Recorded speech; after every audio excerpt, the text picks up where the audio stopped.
Oh my! Hello! Welcome to the Mr. 50mm YouTube channel. Today, I'm excited. I recently got a hold of another Kodak DSLR, if it wasn't obvious by the title. The camera I got was a Kodak DCS 720x. Wow! Unlike the 760 that I had, I just very recently, came into this camera. I got it via some trading of some of my stuffs from a friend who happened to have one of these things.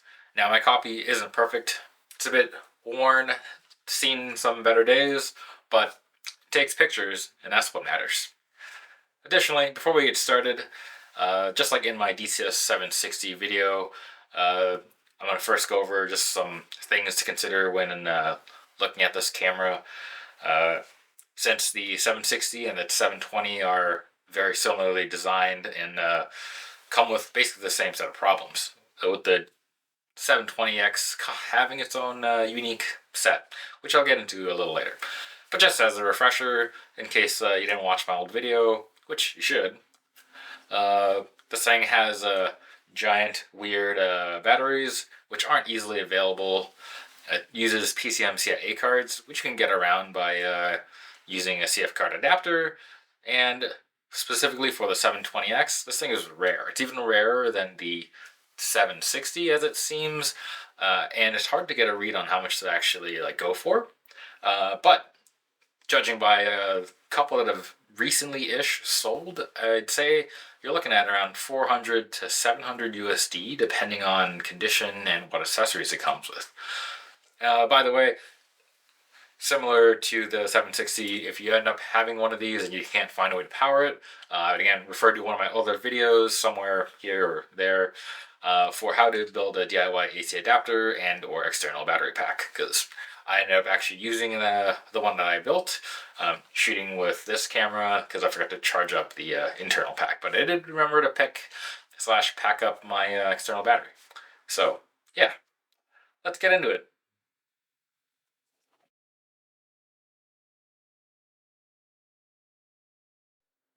The Kodak DCS 720x. This was announced in June of 2001, and as it suggests, the camera is made by Kodak, and at the time it was replacing the DCS 620. And like its high-resolution sibling, the camera is based on the Nikon F5, with the Kodak bits on the inside. Now, what everyone wants to know, though, is what kind of sensor inhabits this machine? Well, inside is a Kodak's own magic blend of CCD technology. These 20 series cameras are employed with Kodak's own indium tin oxide, or ITO, CCD coupled sensors, and they use a weird color filter array. It's not the standard red, green, blue, right? You get instead cyan, magenta, yellow. And apparently this combination of sugar and spice and all things nice allows the camera to perform well at high ISOs, which I'll elaborate on shortly. Now, before we get into additional things, we gotta continue talking about the sensor. The sensor, it's also a different size than the 760 series. Comes in APS-C, not APS-H format, and specifically for this thing, comes in at a 1.6 times crop, outputting images at 1728 by 1152 pixels, or about 2 megapixels. That's, yeah, 2. Finally, like the other Kodak cameras of this series, it is not equipped with an AA filter, just an infrared hot mirror placed just behind the mount. So you could remove it. The DCS 720, this camera, unlike its high-resolution sibling, it trades its 1.3 FPS found on the 760 for a lightning-quick 4.3 frames per second with a buffer depth of 25 RAWs. And not only is it faster, it operates in considerable darkness with an ISO range of 400 to 6400. Now let's have a listen and see what it's like to hear those 4.3 frames per second. Oh, it's a good sound. Otherwise, you might have guessed, the 720X operates and feels just like a 760. And again, if you haven't seen my video on the 760, have a look. And just, I want to underscore just how alike these cameras are, in that, like, the external features are so similar, you'd be hard pressed to tell them apart. Here is the DCS 720X. Here is the DCS 760. Now, if you couldn't tell, really the big difference that I could see is that the 760 features Kodak written in gray, with the 720X having it in red. And if you missed the little label that is right by my pinky on both cameras, that is the only other indicator of which 700 series camera that you're dealing with. Oh, these are heavy. And yes, similar to the 760, this also weighs almost 2 plena. Oh, that is weighty. Now, when the 720 was released, this camera had an MSRP of $6,995 in freedom units. Can you believe that? That's almost $7,000 for a 2 megapixel shooter. I'm not even going to bother with the currency conversion. My mind is still kind of just stuck on that price per pixel thing. So yeah, with that, let's move on.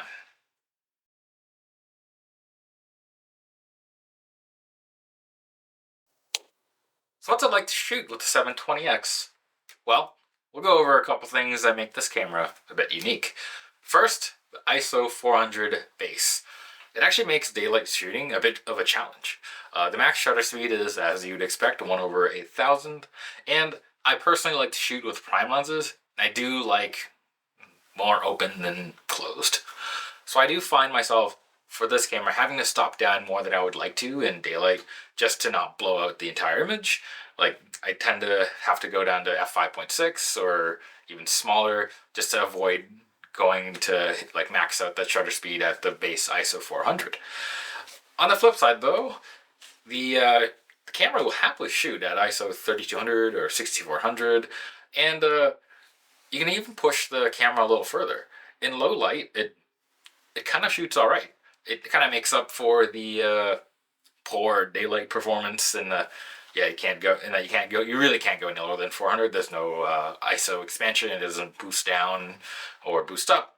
You got 400, 6400, you know, nothing else outside of that unless you push in post. Now, I know what you're thinking, ISO 6400 in 2002, that must look pretty poo. It does not though. It actually looks not too bad, partly due to the fact that the camera's pixels are so giant, and I assume the other Kodak magic about the color filter array being the CMY apparently helped. But yeah, I personally found that at these settings, and even pushed higher, they came out looking fine. They had plenty of detail for 2 megapixels, and I personally just used raw therapy to run its standard noise reduction, and it removed a bunch of splotchiness that you'd expect from pushing files, but the detail was really pretty good. So overall, you lose some daylight capability, but you gain some nighttime stuff. So not a total loss. Now, because the files are just 2 megapixels, the camera actually feels quite a bit quicker to operate and just to like preview things, and just shooting, when you're shooting kind of semi-rapid, like, get the camera on and you're just like snapping away, it feels better than the 760 in this regard. It doesn't, slow down to like absolutely clear the buffer with the massive 6 megapixel images. You just shoot. Oh, excuse me. And you're good to go. So it's kind of nice in that way. Now, There's some weird consequences though of this camera. Again, with the camera body being based off the f5 and the viewfinder being the f5 finder, you got that 1.6 times crop, which means that looking through the finder, you're going to get less finder to look through. It is smaller than the DCS 760, and with the 760 and with the 720, they're just masked over the area that you don't normally get to see. So you do suffer a little bit. It's actually hard. It was actually hard for me to notice it on the 760, as it's a 1.3 times crop, but on the 720, I could feel it more. Part of that was because the info display is just like farther down than it seems due to the masking. But yeah, just something to take into account. Another thing is that the CL and the CH settings on the camera, they actually do something now. Unlike on the 760 where everything was stuck at 1.5 FPS, you got your CH giving you your full 4.3 and your CL slowing it down to 1.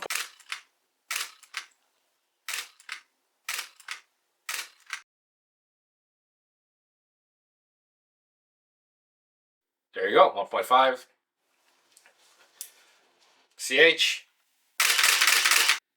and your CL, which is also 1.5 but noisier than CS. There you go. Neat, right? Alright, and now here's where I gotta talk about it.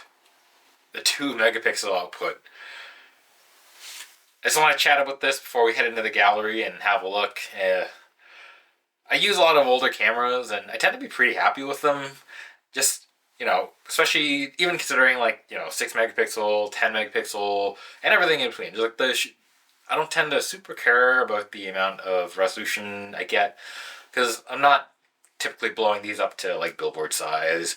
I do sometimes I like pixel peeping, but 6 megapixels and 10 I find more than usable for what I normally do, and I don't tend to notice it that much. But it turns out at 2 megapixels, for me personally, it is at the edge of the usefulness spectrum. I'm not saying that the files are bad though. It's the opposite. They're actually, for what they are, spectacular. Once you get used to the odd color rendering, thanks to the CMY filter, it has its own look, and I like it. Especially though, the fact that this thing also doesn't have an AA filter means that the 2 megapixel files really punch up. I think that if it had an anti-aliasing filter and the per pixel sharpness was just a little less, I might call this camera basically useless. But the way it's set now, the 2 megapixel resolution punches above its weight class, and yeah, you are limited by the output, but I'm reasonably happy to see how the pictures turn out. But yeah, this camera gets real close. I'll open up a photo, and then as you are to do, you'll click the expand to 100%, and then realize nothing happened because you're already there. It irked me a little bit.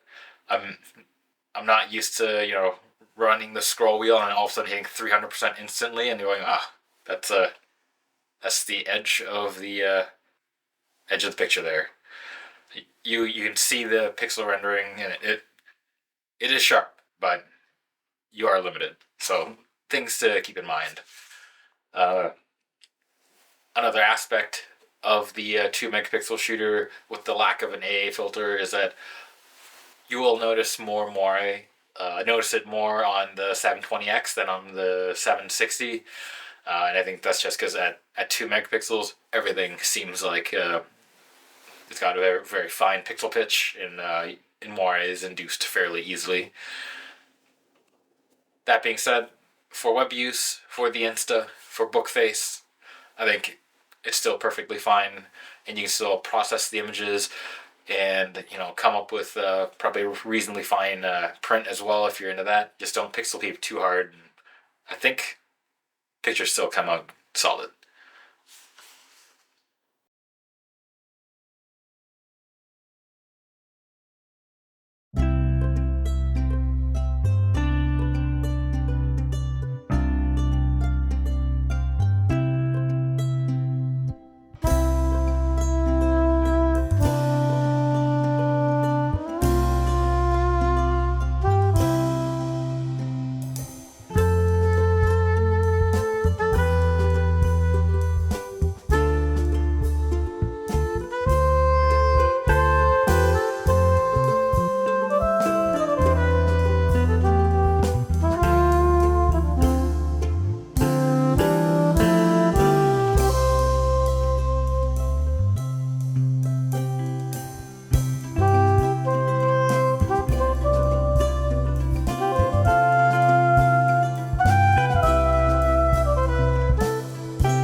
Conclusion time.